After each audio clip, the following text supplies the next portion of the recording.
Las personas audaces, valientes, derriban cualquier tipo de muro que se pueda interponer. Lo feo para los punks era lo bello. Ahora se está buscando que el teatro musical no sea tan predecible, ¿no? Yo siempre tuve el canal del arte, que eso para mí fue así como la literatura. Yo siento hablar a través de esta artista, Nina Hagen. Los productores no invierten en musicales porque las figuras que pueden hacer musicales no somos tan mediáticas o tan conocidas televisivamente.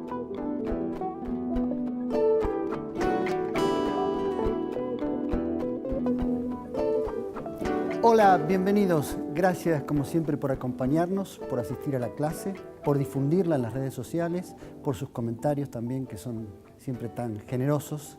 Hoy tenemos una clase inédita, el musical. Clase de el musical, de comedia musical. Ya veremos la diferencia, comedia musical, el musical. Y lo vamos a hacer con la inmensa, así la llaman, la más grande, la reina del musical. Karina K., bienvenida. ¿Cómo estás? La inmensa. ¿Cómo te suena eso? Me da demasiado. ¿Quién te puso la inmensa? No sé, en el marco de Damas del Musical, las primeras Damas del Musical, un evento que organizaron en distintos años Pablo Gorlero y Ricky Pascuch. Bueno, en ese marco me pusieron ese... La verdad es que yo...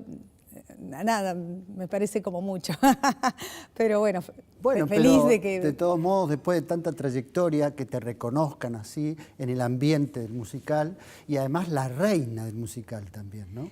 Sí, es que el reinado de la monarquía nunca me gustó. Sí, quizás el arte que despliega o conlleva no sé, el marco de lo monárquico, no sé, los cuadros, las esculturas, todo el legado que dejan histórico, pero el halo de superioridad a mí no me gusta de igual a igual. Sí, además también sos reconocida por eso, ¿eh? Pues digo, uno averiguando antes de una entrevista, la gente te reconoce por eso, por la modestia, la humildad, el trabajo y la trayectoria. Estás haciendo ahora en el Teatro Maipo, Karina K., Mamá Punk. Una versión sobre la vida de Nina Hagen. Sí. Particularmente, ¿por qué elegiste a Nina Hagen? Bueno, mi adolescencia me marcó. Fue una artista que cuando la escuché, te estoy hablando del año 83, 84, yo merodeaba el Paracultural, que era un momento de eclosión artística, de un teatro contracultural, de una manifestación más que teatro, porque iba a haber grupos de música, exposiciones o presentaciones de libros. Lo conocí en ese ámbito a Batato Barea, Tino Tinto, gente que arriesgada, ¿no? El mismo Urdapilleta. Tenías como una doble vida, ¿no? Sí. Porque de día trabajabas con Susana Jiménez. Hacía Sugar en esa época. Ese fue mi primer paso en el teatro musical profesionalmente, que ahora hay una versión nuevamente. Y en ese momento yo estaba haciendo teatro y televisión, que después vino el programa. Y yo me acuerdo que me maquillaba mucho y me batía el pelo y me pintaba muy punk, como era que estaba un poco de moda, ¿no? Y me iba al Paracultural no sé, a ver a Sumo, Todos tus muertos, a las gambas al ajillo. Era toda una mezcla de música y de arte contestatario de alguna forma. Bueno, a mí me gustaba ese otro lado, era como que era un yin y un yang en una misma. Me gustaba ese teatro. Y de hecho, Batato Barea fue el que te definió el apellido, claro, porque con una letra. Tino Tinto. El apellido artístico. El apellido artístico. Tino Tinto, mi gran amigo y compañero acá en Mamá Punk, que es el stage manager, digamos, es como... yo soy la directora de este espectáculo, pero necesito un ojo externo. Y nadie más confiable que el talento de mi amigo Tino, que tantos años viene haciendo teatro y creando también. Y me acuerdo que en la casa de Batato, yo lo conozco a través de Tino, a Batato, nos hicimos muy amigos, yo lo seguía mucho, vivía muy cerca de casa. casa, iba, le tocaba el timbre, me recibía siempre cariñosamente, y un día le digo, yo quiero cambiarme el nombre porque siento que mi apellido italiano me define en algo que yo siento que artísticamente... Claro, porque vos sos Karina Moccia. Mocchio, claro, Mocchio, italiano, pero yo me sentía ya ecléctica, ¿no? en mi manifestación artística, ¿no?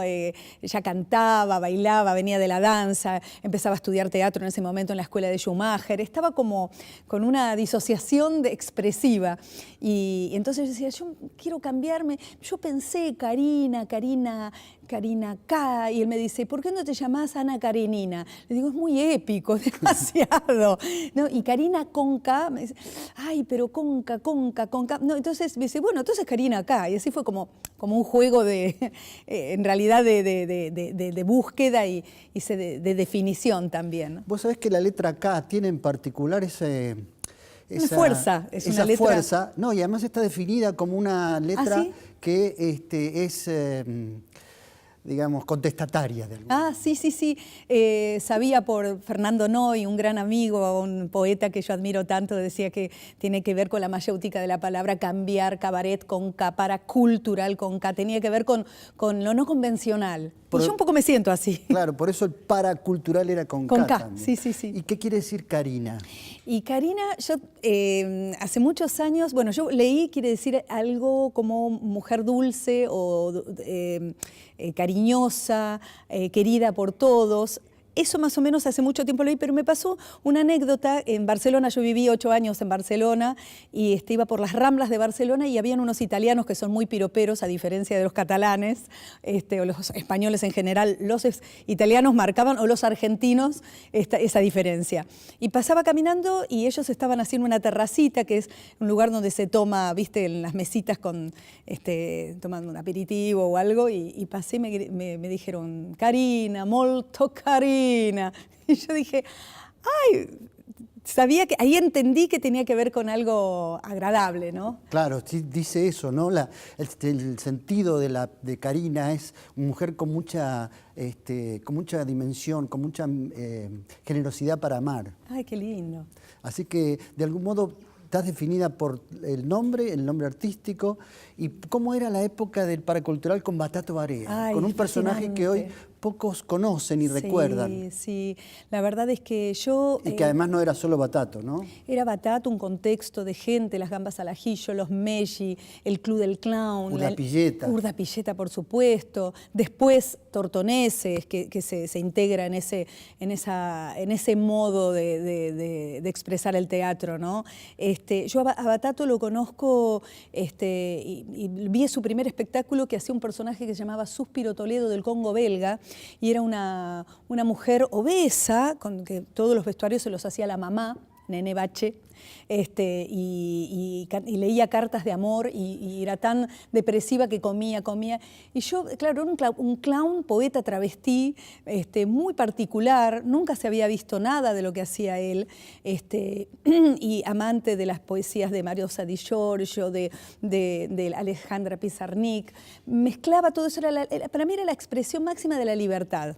Es cierto que todavía hoy, cuando pasás por la puerta de la casa donde él vivía, le haces un... Batato, sí. Está la estrellita que dice, aquí vivió Batato Barea, y la página Batatópolis para poder conocer un poquito más de Walter y su arte increíble, ¿no? Para mí, bueno, sí, vivo a la vuelta de la casa de él. Yo me acuerdo que en su casa tenía una ventana que daba a un baldío, y Batato era un ser angelado, era muy especial, ¿no? Yo iba siempre a su casa, porque lo admiraba tanto y lo acompañaba a las discotecas, hacía performance, vivía de eso, cargando sus valijas, y yo lo ayudaba. Tenía una fascinación con él. Y en esa ventana él decía, mirando el baldío, dice, en ese baldío tienen que hacer un teatro, y hoy es el Teatro El Cubo. Había toda una magia. Después lo comentábamos con Belloso alguna vez, y decía, es que Batato lo tenemos presente todos, o sea, sigue viviendo en nuestro corazón, de quienes lo conocimos y palpamos ese arte tan particular que él manifestaba, ¿no? te hice recordar todo esto porque de algún modo quería comparar la escena del paracultural de aquellos años 80 en la Argentina con lo que era Nina Hagen en Berlín, ¿no? Sí, ¿Hay algún tipo de relación? Sí, yo creo que sí, y tiene que ver con una forma de necesidad de haber vivido un periodo y una época, sobre todo de la infancia y adolescencia, donde Nina viviendo en el Berlín del Este, en un Berlín del régimen soviético, ella educada obviamente artísticamente por la escuela soviet artística, en danza, en canto, en actuación, pero no estaba la posibilidad de expresar quizás los impulsos más necesarios del artista, que tienen que ver con manifestarse frente a lo que se estaba viviendo, que realmente no tenían comunicación, estaban bloqueados, había familias divididas por ese muro, y ella vivía con su madre y con su padrastro, y su padrastro era cantante de protesta, y siempre se mantenía en el under, dentro del Berlín del Este, ¿no? Y en una emisión de televisión lo invitan a cantar y pensaron que iba a cantar una canción tranquila y cantó una canción, se llamaba La Cortina de Hierro, el programa, y canta una canción de protesta contra el régimen y al día siguiente los invitan a retirarse al Berlín Occidental. El mejor favor que le podían hacer a Nina Hagen, porque ahí es cuando ella desarrolla su máximo potencial artístico, combinando el rock con el canto lírico, que ya era considerada una excelente cantante. Claro, y además recordemos, Nina Hagen no era el apellido original de ella, porque ella tenía apellido judío que sus abuelos habían intentado ocultar porque venían del régimen nazi, ¿no? Sus abuelos habían muerto en un campo de concentración. Entonces, cuando ella salta el muro, gracias a que las echan ahí aparece la expresión y además de vanguardia total. Vanguardia total. Además, ella siempre y hasta el día de hoy se sigue ayornando a sus 64 años. Ella, después de todo su camino y su recorrido artístico, de convertirse en una superestrella y espiritual mundial, también, hace en un momento, en el máximo momento de Nina Hagen, reconocida mundialmente, se retira un ashram a la India, se dedica a los cantos devocionales, devota de Shiva y de Krishna, se aleja de la vida secular y en un momento determinado ella dice en un reportaje: me cansé, me aburrí, y vuelve a Occidente y empieza a resignificar la música devocional con el pop.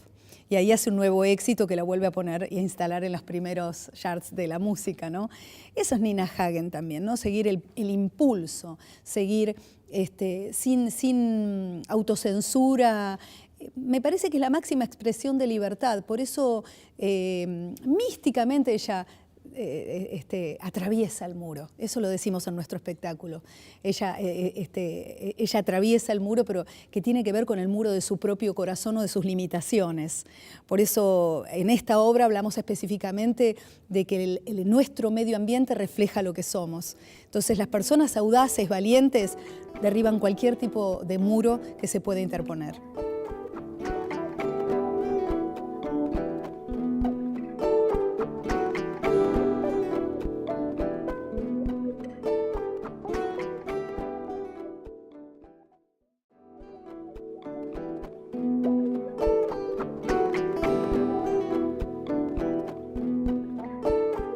Karina, te hacías este recorrido del paracultural en Buenos Aires, del paracultural en Berlín, de la escena paracultural, en ciudades tan distantes, en épocas también de poca relación, y sin embargo cómo ese fenómeno iba creciendo y se iba extendiendo, ¿no?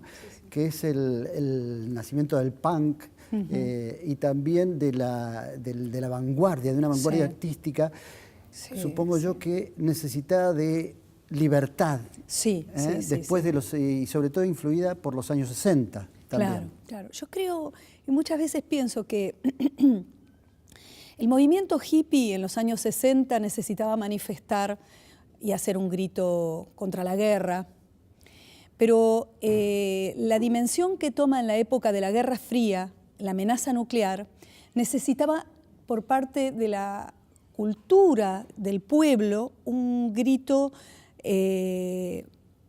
mucho más gigante, mucho más... que se hiciera oír. Que sea, claro, mucho, de mucha más fortaleza, ¿no? Que incluso, por ejemplo, el movimiento punk que nace en Inglaterra a mediados de los 70, era la búsqueda de la contradicción del arte. Lo feo para los punks era lo bello, o sea, vestirse de una determinada forma, maquillarse de una determinada forma, la música, la duración de una canción, la temática de la canción, el grito, era como sacudir con el fervor artístico la mente de la gente que quizás el común denominador parecía algo agresivo, pero en realidad el movimiento punk viene también de una búsqueda de hacer un cambio en la conciencia de dónde estábamos parados como mundo, con esa amenaza constante de las potencias, de quién va a tirar la bomba mayor para que se termine el mundo, ¿no? Claro, en plena época de la Guerra Fría. En plena época de la Guerra Fría, donde la disuasión, la política de disuasión era quién hacía más ¿Quién tenía más armas nucleares? Más armas nucleares, las pruebas nucleares. Entonces se vivía con el miedo de que no había futuro con ese presente. Bueno, esa expresión, claro, no hay futuro, es lo que define, ¿no? Y lo que define también en Nina Hagen es el futuro es hoy, a diferencia de... La mirada de ella siempre fue un poco más profunda. Y el futuro es hoy es que todo dependía de nosotros, porque siempre Nina Hagen tuvo una búsqueda espiritual, incluso antes de su partida a la India, ¿no? Ella siempre tuvo una mirada de empoderar a la mujer también, parada cantando una canción donde aparentemente era una canción lírica, clásica, hermosa, y arremete la batería, la banda con todo, y ella gritando qué vamos a hacer con nuestra naturaleza, qué vamos a hacer con nuestro presente, qué vamos a hacer con este mundo que hoy es una amenaza, ¿no? Me parece que el grito de ese movimiento contracultural tiene que ver con sacudir a las distintas sociedades, por eso se desplegó en todo el mundo el movimiento punk. Y después hasta la misma, lo que empezó siendo una antimoda, terminó siendo la moda de los grandes diseñadores que tomaron diseños... Como siempre pasa con las vanguardias artísticas, claro, ¿no? Que finalmente la sociedad de consumo las contiene y las usa para seguir ofreciendo productos. Claro. Ahora bien, quería con toda esta introducción llegar al musical, ¿no? Sí. El musical tengo para mí que es como la expresión máxima de la libertad, ¿no? En el sentido de lo artístico y sí, del trabajo en conjunto de artistas. Sí. Me parece que incluso supera a la obra de texto común, que supera al cine, porque quizás eso sea una característica del musical. Es gente que se reúne de tal modo a cantar, a atravesar dificultades, y en general el musical termina con canciones muy optimistas, muy arriba. ¿Eso es el armado del musical? Me parece que tiene que ver con la integración de las artes. Hay distintos géneros dentro del género musical. Hay un musical ahora que es más naturalista, que el devenir de la canción uno no se lo espera y aparece.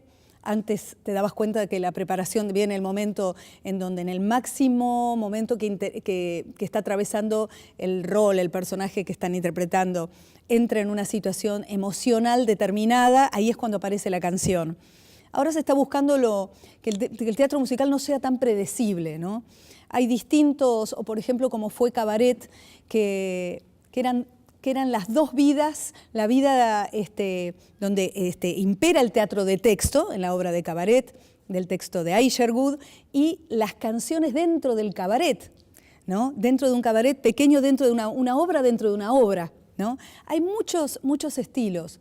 Yo creo que la libertad está dado en todas las formas de expresión, ya sea en el teatro de texto como en el teatro musical, pero hay esto que tiene que ver con lo que vos decís y que tiene que ver con el artista que cantar una canción significa la extensión de esa palabra o de ese monólogo, de ese pensamiento, y requiere también de un cuidado y un tecnicismo y una honestidad y versatilidad fundida con lo genuino y con lo verdadero, porque si no, cantando de un momento que están hablando los personajes al devenir de una canción, puede sonar tan antinatural que eso hace tomar distancia en el público, que es lo que muchas veces suele pasar.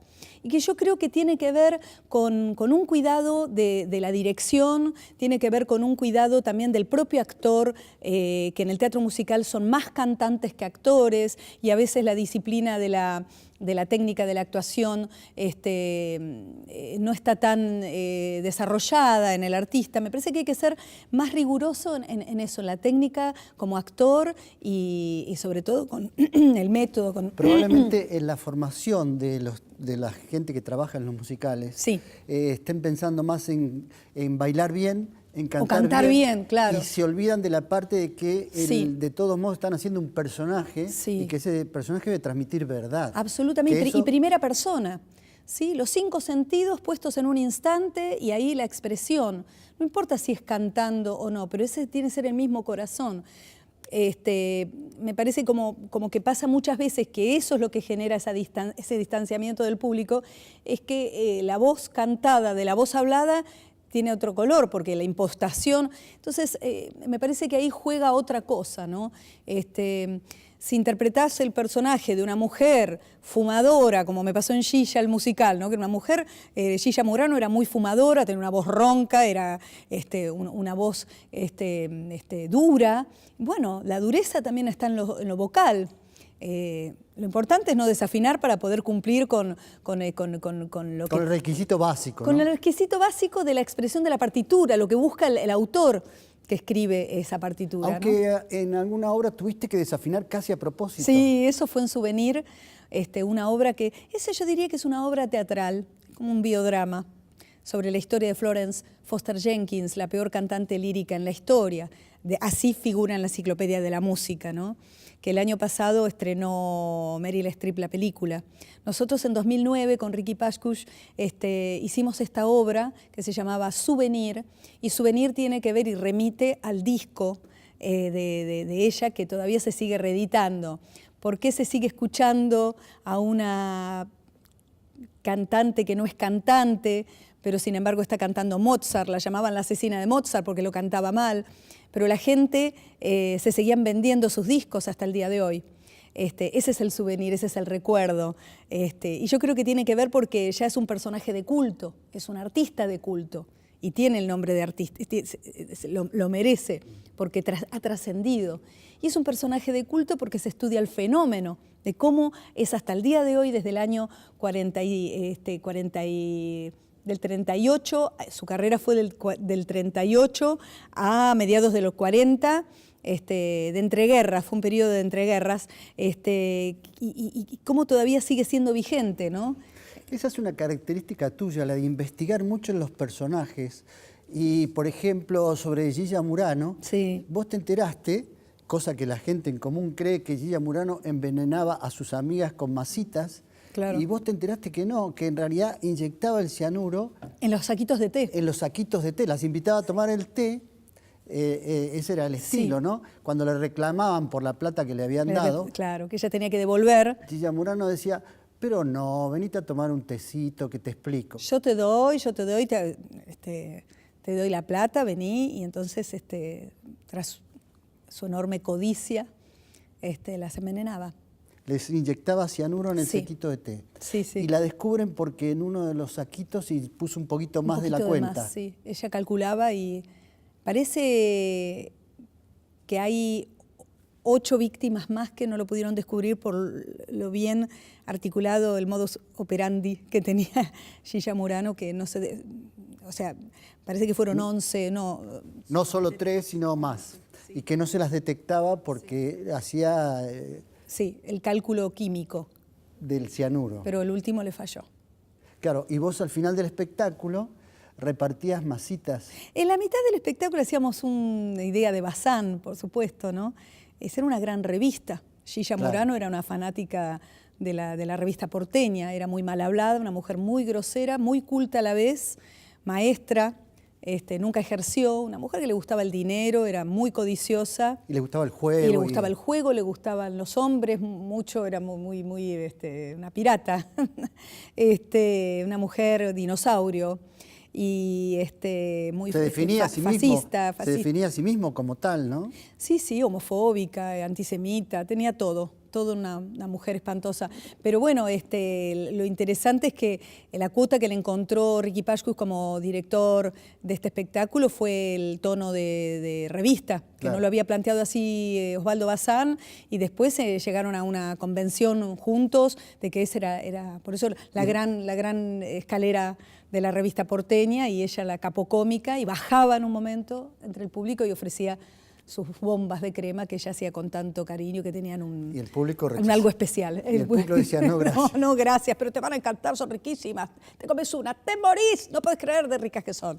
Entonces decía, te morís. Un juego de palabras ahí que también se iba generando con el público, en un feedback.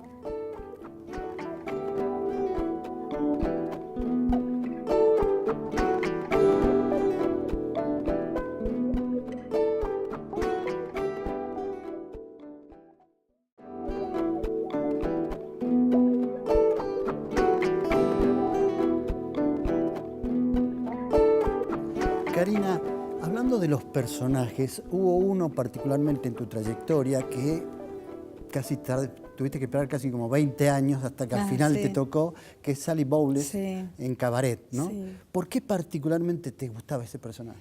Mira, mis papás habían ido a ver la película, en casa se hablaba mucho de arte, se hablaba de música, de artes plásticas, y ellos, especialmente a mi papá le encantaba el cine, iba a ver muchos musicales en el cine, Mi Bella Dama, y bueno, cuando fue Cabaret, así como después vinieron Fama, All That Jazz, antes, en la década del 70, fue Cabaret. Claro, para quien no lo recuerdan, el actor que... Joel Grey. Joel Grey. Joel Grey, Liza Minnelli. Y la dirección Michael York y la dirección de Bob Fosse. De Bob Fosse. Un gran que era artista, además un coreógrafo. Extraordinario, un artista Una película completo, mítica. Mítica.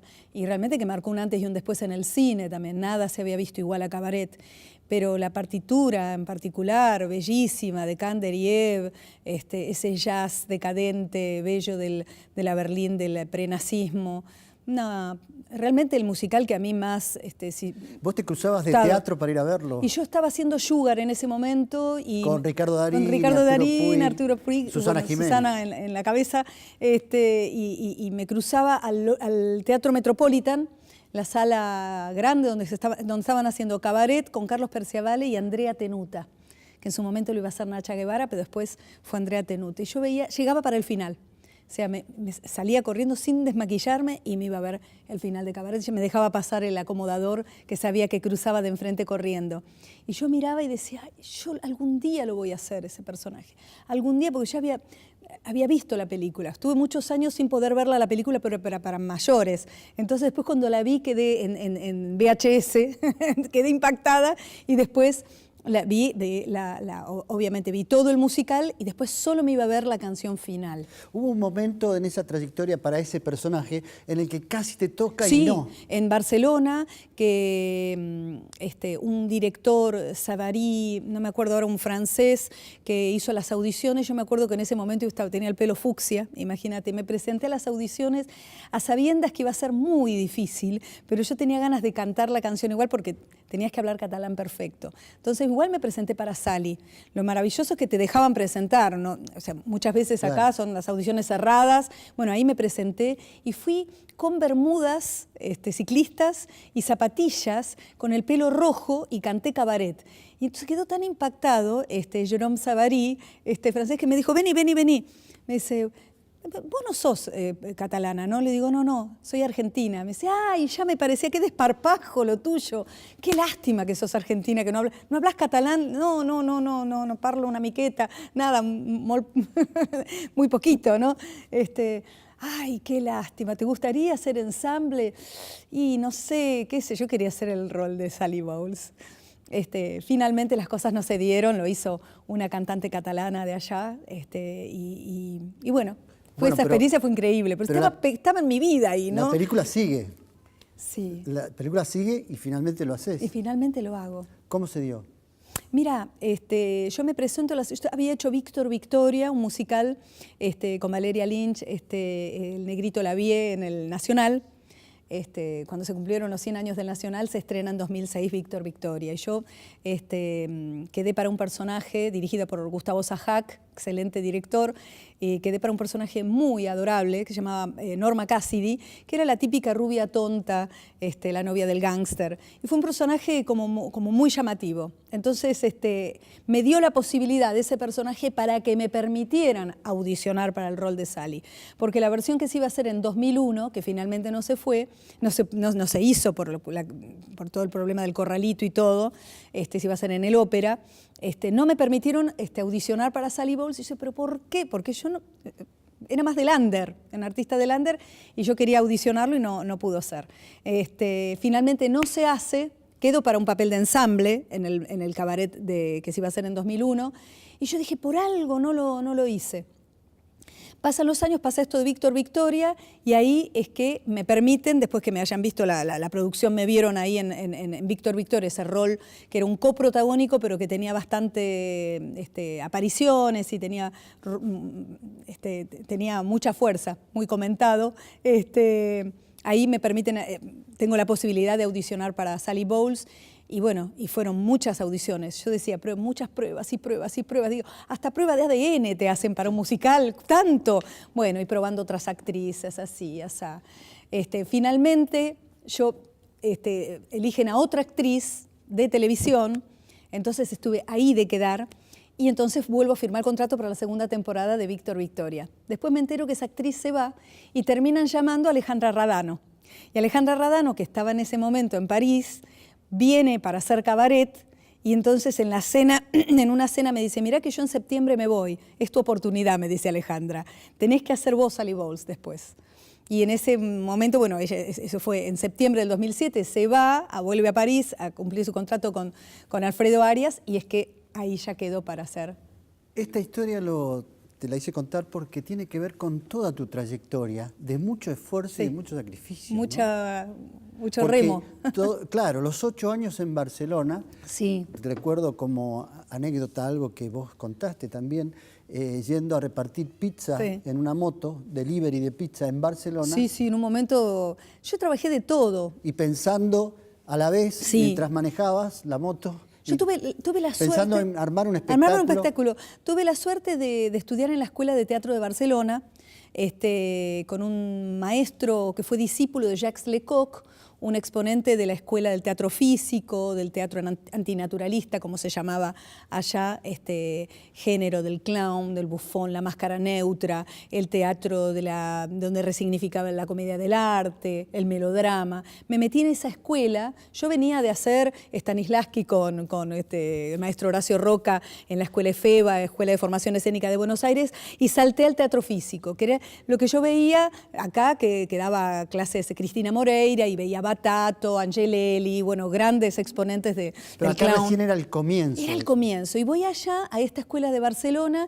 y me meto de lleno a la composición, digamos, en el recorrido de la composición de personajes. Personaje, contra personaje. Bueno, yo a todo eso, los personajes que iba componiendo, le agregaba máscaras, le agregaba, por ejemplo, la composición de una geisha, le agregaba la canción de la geisha, investigaba una canción japonesa, bueno, después gags y humor, ¿no? Una italiana cantante de San Remo, después hacía una presentadora argentina, masoquista, bueno, personajes de mucha máscara, de mucha estridencia, de mucho color, y de mucha complicidad con el público, que era lo que yo había hecho más en Barcelona, porque no podía acceder al teatro comercial. Yo estaba en el teatro alternativo, lo que se llamaba el cabaret moderno o contemporáneo, el neo-cabaret, y ahí fue que, repartiendo pizza para poder vivir y pagar mis impuestos, la vida, yo iba en la moto repartiendo la pizza a domicilio y imaginándome los personajes y tarareando canciones o textos.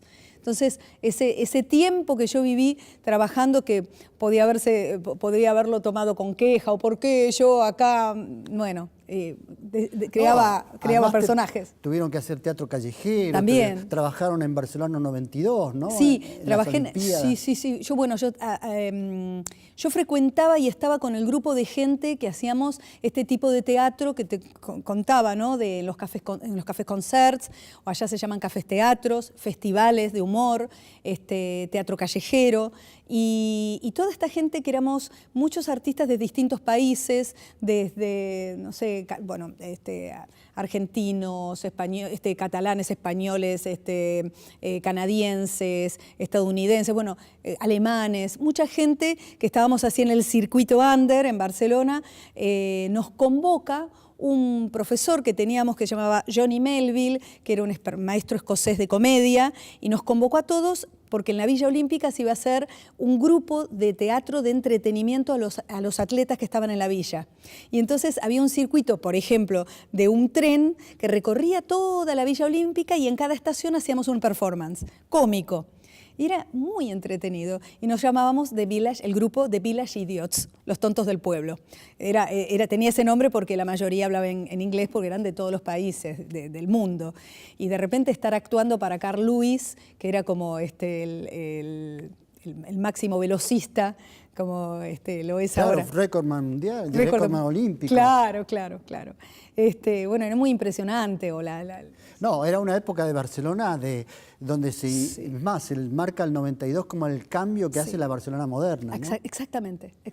Y fueron 8 años, digamos, es parte también de tu formación, de tu aprendizaje. Sí, yo creo que me marcó muchísimo haber estudiado con distintos maestros. Estudié con Django Edwards, un estadounidense radicado en Holanda, que era un famoso clown, que era extraordinario lo que hacía. Django Edwards, cualquier clown acá en Argentina que le hablas de Django Edwards, Django Edwards, y fue maestro. Realmente siempre íbamos a verlo en sus funciones, era algo... Hasta Nina Hagen hablaba de Django Edwards, porque en su momento en Europa era realmente un artista que era totalmente impredecible lo que iba a pasar, desde llegar al escenario y agarrar un huevo y con una sartén, ¡pah! ¿Viste? Cosas impredecibles, ¿no? Y crítica y humor y se metía con todos los parámetros de la sociedad y las instituciones, desde la iglesia, no tenía filtro, la política, el sexo, era un bufón, era un clown y a la vez era un personaje que se burlaba de lo establecido, muy punk. Como aparece siempre lo punk y Nina Hagen también. Y tiene, ¿no? que ver, claro, tiene que ver justamente con lo no convencional, ¿no? Con el grito ancestral de decir, basta, esto es lo que no queremos. Este sistema de cosas, de cultura, de política, de la sociedad hoy no es como queremos. O sea, yo sentía que como te comentaba antes, que la fuerza que tenía el punk y como movimiento era un grito para sacudir mucho más, ir más allá, ¿no? Era como mucho más contundente que quizás el movimiento del hipismo, que era algo más tranquilo o más pasivo, si bien había manifestación, por supuesto, pero este otro movimiento tenía que ver con algo mucho más llamativo y más convulsionado.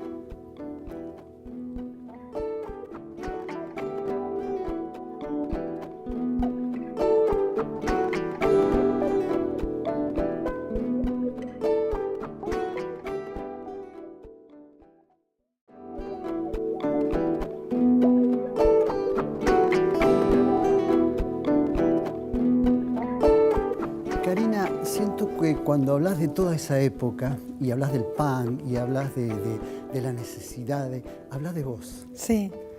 Que esa necesidad la tenías vos interna, sí. Y que en realidad todo lo que pasaba afuera era una forma de, acá está, esto es lo que quiero, ¿no? Porque vos te vas a Barcelona a los 22 años. Sí. Y 21 años, allá 21 cumplí años. Los 22. ¿Sí? Y cuando se habla de tu adolescencia, a pesar de que hacías gimnasia... Sí, tenía como una disciplina de adolescente de alto rendimiento. De alto rendimiento y demás. Sí, muy seriamente lo tomaba. Pero también sufriste las crisis adolescentes, ¿no? Sí, seguro, sí. Tuve etapas complejas, difíciles. Etapas complejas, difíciles y de alguna oscuridad. Seguramente, sí.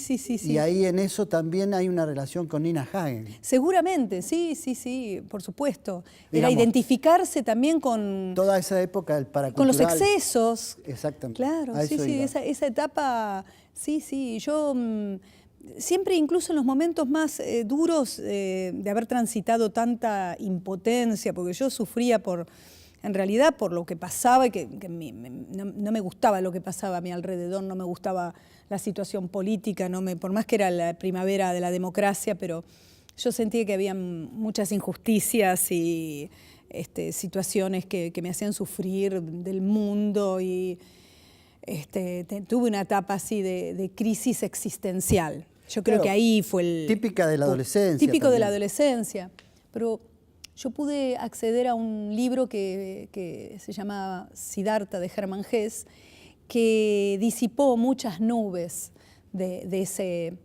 esa sensación de desesperanza que tenía, ¿no? Que era una etapa y que se juntaba todo en la adolescencia, el crecer, el no querer crecer, el encontrarte e identificarte en un movimiento que también tenía mucho de crítica y de quizás algo nihilista. Además, después de la dictadura, en la escena paracultural de Buenos Aires y también, supongo yo, en la escena paracultural de España después del franquismo, había como una necesidad, una rebelión y una cosa de probarlo todo, ¿no? Seguramente. De probarlo todo y con su secuela de heridas y de víctimas que dejó ese probarlo todo. Por supuesto.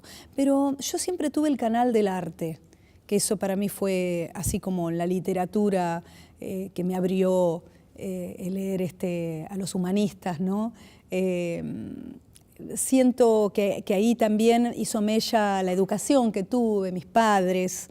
¿Y cuándo incorporás el budismo? Y el budismo aparece en mi vida antes de irme a España, en el año 80. Yo me fui en el 89. ¿Aparece como una necesidad? Sí, aparece. Porque también aparece la terapia, ¿no? Después. Sí, pero el budismo fue como los cimientos para construirme, reconstruirme de toda esa etapa tan dura y, como te contaba, desesperanzada, de que no veía salida.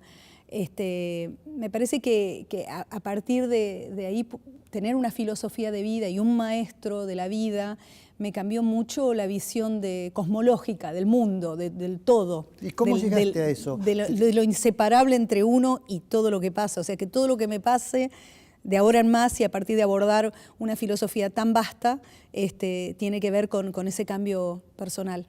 ¿En qué consiste? Es difícil explicar el budismo. No es difícil porque es una práctica muy creada para el día de hoy. No hace falta irse a templos, ni eso es otro budismo y de otra época, ¿no? Este es un budismo más progresista para el día a día, una práctica de un mantra en tu casa que lo haces a la mañana y a la tarde o a la noche antes de acostarte, donde haces una revisión de tu cotidianeidad, donde tomás determinaciones, donde despertás un estado que nosotros llamamos estado de Buda. No oramos ni invocamos con este mantra a una deidad externa a nosotros, sino lo que hacemos es activar un potencial inherente que está dentro de nosotros, que todos los seres sensibles poseen y que ponemos de manifiesto a través de esta recitación de este mantra, ¿no? A partir de eso se potencia nuestra sabiduría intuitiva, nuestra fuerza vital, nuestro coraje, nuestro amor compasivo. Cambia el corazón, cambia el contexto, cambia el entorno, cambia tu forma de ver y de relacionarte con los demás. Eso parece una contradicción con que después a la noche, los viernes a las 11:30 de la noche, haces Mama Punk. Una antiópera. Una antiópera que parece que sale como para... que además arranca con una potencia, yo digo porque la vi naturalmente, arranca con una potencia que parece que va a tirar el teatro abajo. Claro, y la gente dice, va con un poco de... ¿Qué es esto de Mama Punk? ¿Qué voy a escuchar durante una hora? Esto que tiene que ver con el budismo, pensaría. Y tiene que ver, ¿viste? Y tiene que ver. Y tiene que ver porque tiene que ver con lo que vos decías, cómo pudiste transformar tu vida, ¿no? O sea, de pasar por un periodo de la adolescencia tan duro, tan oscuro, tan complejo, ¿no?, de la vida misma, y poder salir airosa, porque de eso se trata, y todos tenemos esa dualidad, ¿no?, de esa batalla interior. No, y además salir con esta energía. Claro, y este espectáculo yo lo pongo en el programa de mano cuando escribo. Yo siento hablar a través de esta artista, Nina Hagen, y yo coincido en muchas cosas y relato a través de sus canciones, que son en castellano. Ella es una artista alemana, este espectáculo en sí me llevó más de 6 años, y la traducción de las canciones y adaptación me llevaron 2 años y medio aproximadamente, porque fui muy cuidadosa del sentido que quería darle. Entonces fue muy revisado el material. Yo lo que hablo es del recorrido de la historia de la vida de un artista, como yo determino, artista trashumante, ¿no?, mutante, cambiante. Y esta artista justamente hace una gran revolución interior, porque el momento que ella se va y regresa con un mensaje, y tal como fue con la vida de Nina Hagen, que es una activista en pos de los derechos de los animales, de la protección del medio ambiente, una crítica constante a las petroleras que están destruyendo los mares aún hoy, como se dice, mares de plástico, ¿no? Incluso cantidad de plástico, como más de 3 millones de toneladas de plástico por año en los mares. Todo eso ya lo venía hablando, como del veganismo, venía hablando Nina Hagen en la década del 90. Claro. A propósito, y aprovechando tu reinado musical, de reina musical, en los últimos años hay como no sé cómo llamarlo, una recuperación del musical, sí, porque hay una historia del musical en la Argentina desde Her, ¿no? Desde sí. Y antes también, pero en los últimos, Jesucristo Superstar, pero en los últimos años hay como Chicago, una explosión de musicales. ¿A qué se debe eso? ¿Qué dicen los musicales de la sociedad actual? Mira, yo te digo que tiene que ver con la imposibilidad de que se produzcan los musicales hoy. La realidad es que los productores no invierten en musicales, porque las figuras que pueden hacer musicales, que están preparadas para hacer musicales, no somos tan mediáticas o tan conocidas televisivamente como los artistas que sí están en el medio, en la televisión, y son reconocidos. Para hacer una obra de teatro musical... Salvo que encuentren una síntesis como es ahora en Sugar. Claro, bueno, es un caso aparte, Griselda. Claro. Es un caso aparte. Pero en general, grandes musicales, invertir en un gran musical sin tener una figura potente para poder... Pero sin embargo se han producido un montón en los últimos años. Pero lo que está pasando es que es muy caro. El teatro musical es caro, el costo operativo es altísimo, entonces se ha dejado de producir. Ahora hay una obra musical y ahora va a estar Marco Polo en el Teatro Maipo, bueno, pero no hay grandes musicales en la calle Corrientes como en un momento convivían, no sé, de repente Sweeney Todd, Eva, de Nacha Guevara y Favero, no hay tantos. En una época, no sé, tenías 3, 4, 5 musicales, el joven Frankenstein, los productores. Claro. No se está haciendo, los grandes musicales no se hacen, pero esto no quita la fuerza de decisión y el empoderamiento de los artistas del teatro musical, que hacen teatro de autogestión independiente con obras nacionales y que están haciendo, se están produciendo mucho, pequeñas, se arman cooperativas como lo que hicimos nosotros y desarrollamos este espectáculo. O sea, nada nos detiene a los artistas frente a lo real. Porque además hay demanda del público. Sí, cada vez más. A eso iba también. ¿Qué es lo que dicen los musicales de nosotros? ¿Qué es lo que el público, por qué el público quiere musicales? Porque transmiten energía. Sí, porque transmiten alegría, tal cual. Porque en definitiva, por eso se llaman comedias musicales. Sí, también está el teatro musical donde impera el drama, como es en el caso de, Cabaret, por ejemplo, estamos hablando de un marco, como que te contaba, político, histórico, terrible y nefasto como fue el nazismo. Pero también hay espectáculos como Los Monstruos, ¿no? Como Los Monstruos, o por ejemplo, no sé, obras de teatro como el Rocky Horror Show, que es de culto, es un espectáculo que la gente interviene, ¿no? Hay una fascinación con el musical, también tiene que ver con esto de que la música sensorialmente despierta algo en el público que quizás no solo lo hacen las palabras, aunque en las grandes obras de texto hay mucha musicalidad en las palabras y en la poética.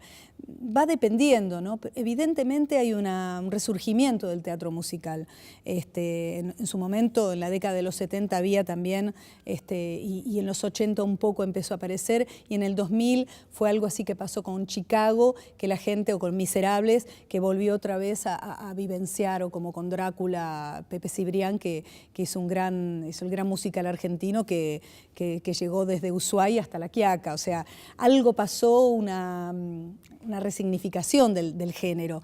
Sí, hoy no es una etapa que están las posibilidades económicas para hacer grandes musicales. Uno, cada tanto, ha sido una gran producción, pero antes habían más posibilidades. Bueno, pero de todos modos, el reinado de Karina K., la inmensa, va a seguir por muchos años, porque así lo dicen todos los que frecuentan el ambiente de la comedia musical, y nosotros particularmente te agradecemos esta clase de vida y de música y de teatro musical y de conocimiento de la cultura punk, de Nina Hagen y tantas cosas. Gracias, Karina. No, gracias a vos, Carlos. Clase.